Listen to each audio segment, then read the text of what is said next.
Alpha males dominate the room. Sigma males ignore the room and make it revolve around them. But here's the truth no one talks about. Most men aren't either. They're stuck pretending.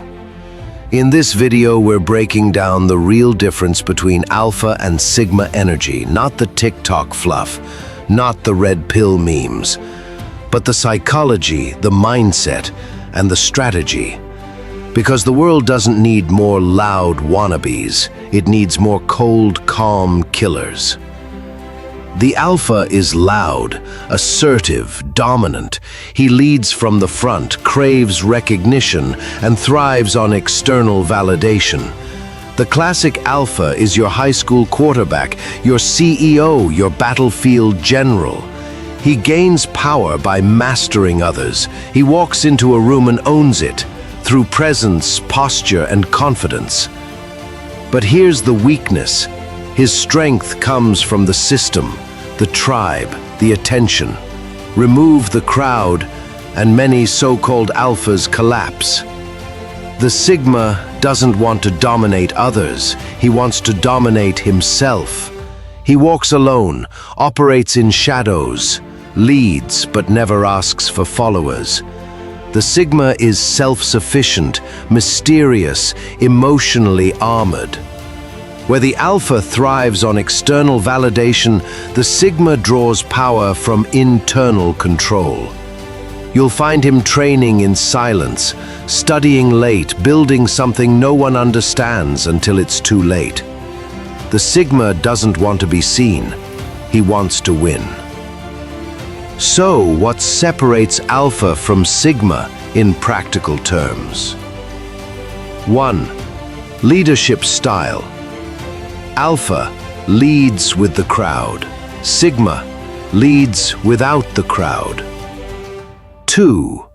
Status motivation.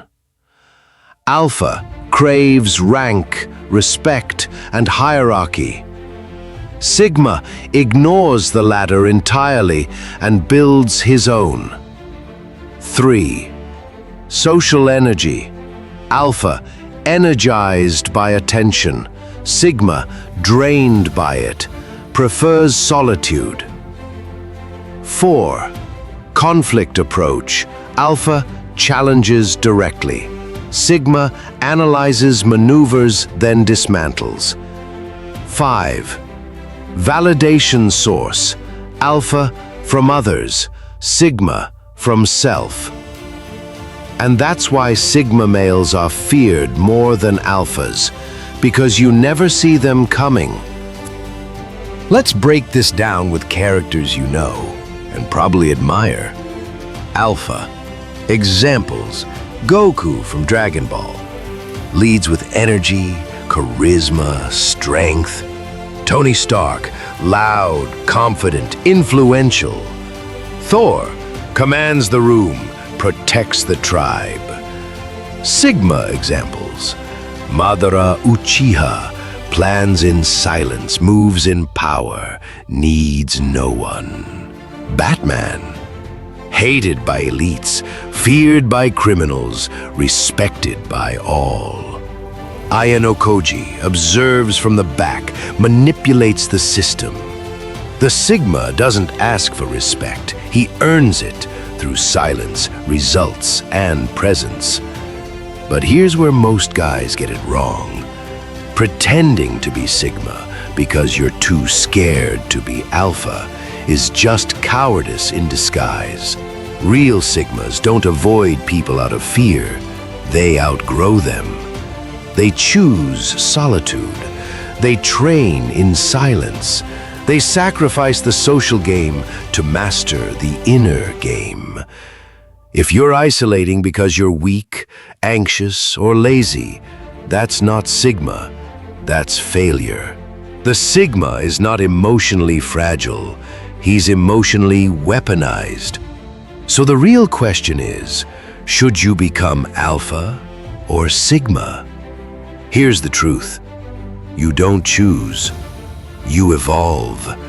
Be Alpha when the tribe needs a leader. Be Sigma when the tribe becomes a distraction. Most men never become either, because they're too busy consuming, reacting, following, and complaining. Be the man who doesn't wait for permission. Be the one who trains while others post. Be the one they never saw coming, but will never forget. Alpha dominates the tribe. Sigma transcends the tribe. Both are powerful, but only one disappears into the shadows and re-emerges untouchable. Don't just become Alpha. Don't just become Sigma. Become dangerous on your terms. That's the real path to power.